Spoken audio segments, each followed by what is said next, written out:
हम लेंगे सारा का सारा आसमान, कम से कम वाली बात हमसे ना कहिए। ये बात कौन कहेगा? सचिन पायलट। कब? दिल्ली में। किससे? आला कमान से। आज के इस वीडियो में सचिन के उन सारे आसमानों की बातें, यानी सारे ऑप्शंस की बातें जो सचिन पायलट कर सकते हैं या करने जा रहे हैं। इस वीडियो को लास्ट तक देखिएगा, क्योंकि जो तीसरा ऑप्शन है और सबसे आखिरी ऑप्शन है, वो अभी तक किसी भी न्यूज़ चैनल पे ब्रेक नहीं किया गया है, ना ही उस विश्लेषण में बात की गई है।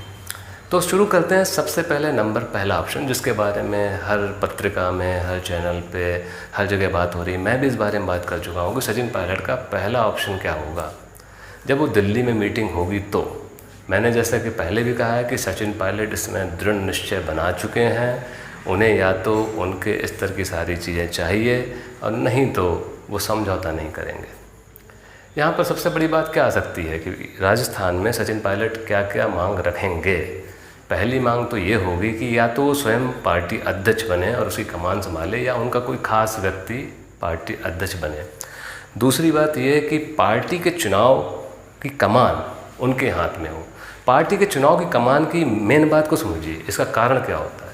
इसका सबसे बड़ा जो प्रभाव होता है वो टिकट वितरण में होता है। यानी जो टिकट बांटे जाएंगे विधायकों को, विधायकी के चुनाव लड़ने के लिए, उसमें सबसे बड़ी हिस्सेदारी, जिम्मेदारी और निर्णय की भूमिका सचिन पायलट की होगी। और इसका प्रत्यक्ष फ़ायदा और अप्रत्यक्ष फ़ायदा ये होता है कि जब आप तकरीबन अपने मनपसंद 125 उम्मीदवारों को टिकट देते हैं, मान लीजिए एक आंकड़ा है 200 का, उसमें 125 उम्मीदवार एक बड़े नेता के होते हैं, उनमें से मान लीजिए कि 75 विधायक जीत के आ जाते हैं, तो 75 विधायक में अगर 5 विधायक स्किप भी हो जाते हैं तो भी एक बड़ी संख्या विधायकों की एक नेता के प्रति वफादार रहती है। इसीलिए सबसे बड़ा जो कारण है अशोक गहलोत और सचिन पायलट के बीच जिस ये अदावत आई है, उसका सबसे बड़ा कारण ये है कि ये दूरदर्शिता की लड़ाई है। ये लड़ाई आज की नहीं है। मुख्यमंत्री पद अब इतना मायने नहीं रखता, लेकिन हाँ, यहाँ पर एक पेच और फंसा सकते हैं सचिन, वो ये कि दिल्ली में ये कहें कि मुख्यमंत्री पद को बदला जाए और किसी तटस्थ नेता जैसे कि सीपी जोशी या किसी अन्य नेता पर सहमति बनाने की बात की जाए। लेकिन ये सिर्फ मांग होगी, पर सचिन इस पे अड़ेंगे नहीं। मेन मांग जो उनकी होगी कांग्रेस में वो ये होगी कि पार्टी अध्यक्ष पद की कमान और आगामी चुनाव की कमान वो उनके हाथ में रहे। अब दूसरा ऑप्शन क्या होता है यहाँ पे? ये तो पहला ऑप्शन हो गया। दूसरे ऑप्शन में क्या हो सकता है कि अगर मान लीजिए जो ओल्ड गार्ड है, अगर अभी आपने देखा हो वीडियोस में, तो पूर्व अध्यक्ष अधीर रंजन चौधरी ने अशोक गहलोत की तारीफ़ कर दी है। भाई सभी नेता तारीफ़ के काबिल हैं। मैं अशोक गहलोत की बात नहीं कर रहा हूँ, मैं जितने नेताओं से मैं मिला हूँ बड़ा संघर्ष करते हैं, तो इस बात को व्यंग्य में मत लीजिए, वाकई में बड़ा संघर्ष करके वो व्यक्ति नेता बनता है। तो उन्होंने अशोक गहलोत की तारीफ़ की, और इस तारीफ़ का मतलब क्या कि जो मैं पहले ही बोल चुका हूँ कि कांग्रेस पार्टी में जो ओल्ड गार्ड है, ओल्ड गार्ड के कुछ नाम ले लेता हूँ। मध्य प्रदेश के कमलनाथ, अधीर रंजन चौधरी बंगाल से, मल्लिकार्जुन खड़गे और साथ ही साथ रंधावा, और भी कई बड़े नेता। आखिर हालांकि कांग्रेस के जो ओल्ड गार्ड है काफ़ी वहाँ से जा चुके हैं, तो सारे नाम लेना भी सही भी नहीं है, लेकिन कहीं ना कहीं ओल्ड गार्ड की जो सहमति है, जो सहयोग है और जो मित्रता है, वो अशोक गहलोत के साथ में है। तो यहाँ पर जो थोड़ी सी षड्यंत्र जैसी स्थिति हो जाए, ये हो जाए कि सचिन पायलट की सारी मांगों को नहीं माना जाए, कुछ मांगों पर उनको कंसोल करने की बात की जाए। इसीलिए मैंने शुरुआत में ही कहा था कि सचिन पायलट क्या कहेंगे कि हम लेंगे सारा का सारा आसमान, कम से कम वाली बात हमसे ना कहिए। यानी जितनी चीज़ें सचिन पायलट तय करके जाएंगे उससे कम पे तो मानेंगे नहीं। हाँ, जितनी चीज़ें उनको चाहिए उससे ज़्यादा की तैयारी लेकर जाएंगे। जैसे मैंने कहा मुख्यमंत्री बदला जाए, ये मुख्यमंत्री पद अब किसी के लिए बहुत महत्वपूर्ण नहीं है।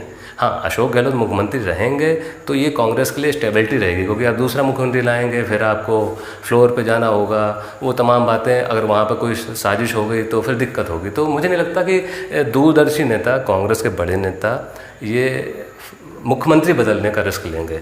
लेकिन जो मूल बात आएगी वो बात आएगी कि सचिन और गहलोत में सबसे पहले तो जो कॉम्बिनेशन है, जो डिस्ट्रक्शन होने की संभावना, उसको मैनेज किया जाए। दूसरी बात ये रहेगी कि सचिन पायलट अपनी बात पर अड़े रहेंगे, उसमें उनका नरम पड़ने का कोई चांस ही नहीं, क्योंकि जो उन्होंने दिखा दिए तेवर उससे वो पीछे तो आने से रहे। अब दूसरी बात यह कि मान लीजिए, जो मैंने अभी बीच में बात की थी वीडियो के, कि अगर उनके साथ वो षड्यंत्र जैसी स्थिति हो जाती है, यानी उनको मोक कर दिया था। मोक करने का मतलब होता है कि किसी के गुरूर को छेड़ देना। होता है ना कि एक मुहावरा है कि आ बैल मुझे मार। अगर मोक कर दिया, और राजनीति में बहुत बड़ा खेल होता है मोक करने का, किसी को मोक करो। ताकतवर आदमी को मोक करने पर आप उसके जो स्थिरता होती है उसको भंग करते हैं। अब वो वहाँ पर या तो बहुत ताकतवर निर्णय ले लेता है या वो थोड़ा सा गलत निर्णय ले लेता है। ये राजनीति का एक अंश है, डिस्ट्रैक्ट कर देना किसी को। तो वो जो अगर मोक किया ओल्ड गार्ड ने, क्योंकि अनुभवी लोगों को छेड़ना बहुत अच्छे से आता है, उनको पता है कि कहाँ कैसे छेड़ना। और इसमें मैं बीच में एक आपको और बात बता दूं कि अभी आपने खबरें देखी होंगी कि इसी बीच में बैठक 2 बार टली। क्यों टली भाई? वो बैठक इसलिए टली कि राजस्थान में 2 चीज़ें की जा सकें। अभी पीसीसी में घोषणा की गई, कुछ सचिवों के वहाँ पर नियुक्ति कर दी गई। क्यों ये अभी क्यों की गई? साथ ही साथ कुछ अशोक गहलोत ने किसी चीज़ में मुआवजे देने की बात की, मैंने समाचार पत्रों में पढ़ा, वो मैं बता रहा हूँ। तो ये जो मैनेजमेंट चल रहा है, ये अशोक गहलोत मंझे हुए नेता है, वो तैयारी करके जाएंगे कि देखिए साहब मुआवजा दे दिया हमारे, और अपनी योजनाएं बताएंगे कि हमने ये काम किए, हम तो अच्छा काम कर रहे हैं, इनको क्या समस्या है। इस तरह की बातें मीटिंग में होंगी, खुलकर होंगी। तो अशोक गहलोत पूरी तैयारी से जा रहे हैं। और यहीं पर जो बात आ रही है कि वहाँ पर सचिन के हिसाब से अगर काम नहीं होते हैं तो फिर सचिन पायलट, ये निश्चित मानिए, दूसरा ऑप्शन जो बताने जा रहा हूँ वो बीजेपी का दामन थामेंगे। और बीजेपी में उनके लिए स्कोप बहुत है। हम यहाँ पर आते हैं, बीजेपी में उनके लिए स्कोप इसलिए बहुत है कि बीजेपी का आलाकमान जो है वो वसुंधरा राजे सिंधिया को मुख्यमंत्री के रूप में प्रोजेक्ट नहीं करेगा। क्योंकि ये बात सभी लोगों के बीच में, बड़े बड़े पत्रकारों में और छोटे नेताओं में भी, मैं तो एक आश्चर्यचकित रह गया कि जब कुछ मिडिल स्तर के नेता, जिनको कहते हैं ना A grade, B grade, C grade, D grade, तो बी ग्रेड के नेता जब पोस्टर लग रहे हैं तो उसमें वसुंधरा राजे जी की फ़ोटो गायब थी। मैं आज से लगभग 8 महीने 9 महीने पहले बात बता रहा हूँ। तो उसी समय अंदर अंदर ये बात चली। हाँ, वसुंधरा राजे सिंधिया पे मैं वीडियो अलग से बनाऊँगा, लेकिन अभी क्या है कि इंतज़ार उधर भी है और इंतज़ार इधर भी है। ऐसा नहीं है कि कोई आदमी पीछे रहेगा। वहाँ से जैसे जैसे शतरंज में बिसातों पे चालें होती हैं, तो शतरंज में एक बार में एक ही चाल चली जाती है। तो जैसी चालें दिल्ली चली जाएंगी वैसी चालें राजस्थान में होंगी। तो अभी बहुत रोमांच बाकी है राजस्थान की राजनीति का, तो आप इस चैनल को सब्सक्राइब कर लीजिएगा। लेकिन अभी बात लौट के आते हैं सचिन पायलट के दूसरे आसमान पे। मान लीजिए पहले आसमान पर ओल्ड गार्ड कर दे ना, धुंधला दे उस आसमान को, तो फिर दूसरा ऑप्शन सचिन पायलट पर बहुत तगड़ा है। मैं सचिन पायलट की बात इसलिए कर रहा हूँ कि इस समय राजस्थान में एकमात्र वही नेता है जिसके पास चार्म है, लोकप्रियता है, भीड़ खड़ी करने की क्षमता है, और लोगों के इमोशंस भी उसके साथ जुड़े हुए हैं। इमोशन क्यों जुड़े हैं इस पर मैं आगे बात करूंगा, एक कुछ अलग वीडियोस बनाऊंगा विस्तार से। लेकिन अभी यहाँ पर जो बात आ रही है, अगर वो भाजपा में जाते हैं और भाजपा में वसुंधरा राजे के बाद, फिर बड़े सम्मान के साथ कहूँगा, कोई नेता नाराज ना हो जाए, ए ग्रेड नेता कोई नहीं बचा है। सारे नेता जो हैं वो दूसरी पंक्ति के नेता हैं, पीछे से आने वाले, और जो सपने देख रहे हैं कि ये शायद भगवान की कृपा हो और भाजपा बहुमत में आ जाए और मैं मुख्यमंत्री बन जाऊँ। कई केंद्र में बैठे लोग जो बड़े बड़े पदों पर बैठे हैं, मंत्री हैं या और भी पद उनके पास हैं जो लोकतांत्रिक पद हैं, वो भी सपने देख रहे हैं कि किसी दिन मोदी जी या अमित शाह जी कृपा हो जाए और यहाँ भाजपा आ जाए, वसुंधरा राजे जी ना रहे और मैं मुख्यमंत्री बन जाऊँ। सपने देखना कोई बुरी बात नहीं, मैं भी बैठे बैठे बहुत सारे सपने देखता हूँ। आपको भी देखने चाहिए, सपने पूरे करने की कोशिश भी करनी चाहिए, असफलता हो फिर प्रयास करने चाहिए। लेकिन ये जो मज़ेदार बात है कि अगर वसुंधरा राजे सिंधिया स्किप होती हैं भाजपा में, उनके बारे में मैं फिर आगे बात करूंगा। तो सचिन पायलट अगर भाजपा ज्वाइन करते हैं, मैं संभावना की बात कर रहा हूँ, अगर ओल्ड गार्ड से दिक्कत आती है तो सचिन पायलट जो है मुख्यमंत्री कैंडिडेट भाजपा से होने की संभावना पर ही भाजपा ज्वाइन करेंगे। यानी वही बात है, एक शेर यहाँ फिर से बीच में बोल रहा हूँ, मैंने ये शेर सोचा था किसी अलग वीडियो में बोलूँगा कि अपनी मयार से नीचे तो मैं आने से रहा, अपनी मयार से नीचे तो मैं आने से रहा, शेर भूखा हूँ मगर घास तो खाने से रहा। तो जो भूखा शेर होता है ना, वो छोटी मोटी चीज़ों को कॉम्प्रोमाइज़ नहीं करता। और सचिन पायलट से मिलते उनके, मैं जब मिला उनसे, पहली बार मैं दिल्ली मिला, दूसरी बार मैं उनके बंगले में मिला, गजब की ऊर्जावान लगती है। मात कहाँ खा गए, अनुभव में मात खा गए। फिर कभी अदावत की बातें, लंबी कहानियाँ फिर कभी करूँगा। वो अनुभव से मात खा गए और थोड़ा वो एक होता है ना नसीब का फैक्टर, कि किसी का नसीब ज़्यादा तेज़ था और किसी का कम था, तो वहाँ पर थोड़ी उनके साथ दिक्कत रही। लेकिन ऊर्जा में गजब के व्यक्ति हैं, बहुत तीक्ष्ण हैं, बहुत तेज़ हैं, फर्म है, और एक जो ऑरा होता है व्यक्तित्व का, वो उनके पास है, इसमें कोई संशय नहीं है।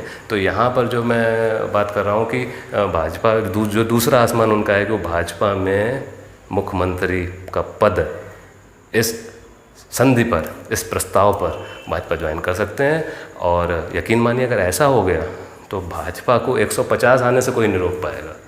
मैं बिल्कुल अभी से आपको भविष्यवाणी बता रहा हूँ, सचिन पायलट और भाजपा गठजोड़ हो जाता है तो फिर 150 की आंधी आएगी, कांग्रेस 50 से नीचे ही रहेगी। तो इसलिए सचिन पायलट कांग्रेस के लिए बहुत महत्वपूर्ण है। अशोक गहलोत भी महत्वपूर्ण है, ये मैं इसमें बात नहीं कह रहा हूँ, क्योंकि अशोक गहलोत का वीडियो मैं अलग से बनाऊंगा, लेकिन इस वीडियो में बात हो रही है सचिन पायलट, क्योंकि जन यात्रा, संघर्ष यात्रा उन्होंने निकाली है। सारे जो मीडिया की, पत्रकारों की, नेताओं की नज़रें कहाँ लगी हैं? सचिन पायलट पे, इसलिए मैं उनकी बात कर रहा हूँ। अब इसमें मान लीजिए 2 आसमान मैंने बता दिए, तो आपने बहुत जगह सुन लिए होंगे कि भाजपा नहीं तो कांग्रेस और नहीं तो अपनी पार्टी बनाएंगे, लेकिन अपनी पार्टी बनाने में उनको क्या एक्स फैक्टर है जो अभी तक किसी भी चैनल पर इस बारे में बात नहीं। अगर वो खुद का तीसरा मोर्चा खड़ा करते हैं राजस्थान में, तो उनके साथ वो कौन से नाम है जो आएंगे? सबसे पहला नाम हनुमान बेनीवाल, दूसरा बड़ा नाम किरोड़ी लाल मीणा, और कई जाट, गुर्जर और मीणा नेता अन्य जातियों में भी आएंगे, लेकिन जाट, गुर्जर और मीणा। और जब मैं सचिन पायलट, हनुमान बेनीवाल और किरोड़ी लाल मीणा की बात करता हूँ, तो इसका मतलब ये इतने शक्तिशाली नेता हैं। किस मामले में? कि जो केंद्रीय स्तर के नेता और बड़े बड़े नेता जितनी भीड़ जमा नहीं कर सकते, वो अकेले ये नेता जमा कर देते हैं। और मान लीजिए कि अगर गुर्जर, जाट और मीणा संयुक्त रूप से एक मोर्चे में आ जाते हैं तो भीड़ का आप अंदाज़ा नहीं लगा सकते। और ये जातियाँ वो जातियाँ हैं जिनको क्षत्रिय जातियाँ कहा जाता है। क्षत्रिय जाति से मतलब ये है कि जिनके वंशज युद्ध लड़ा करते थे, तो वो जो कुल में और जो वंश में जो बात होती थी ना, व्यक्तित्व में, वो रहती है।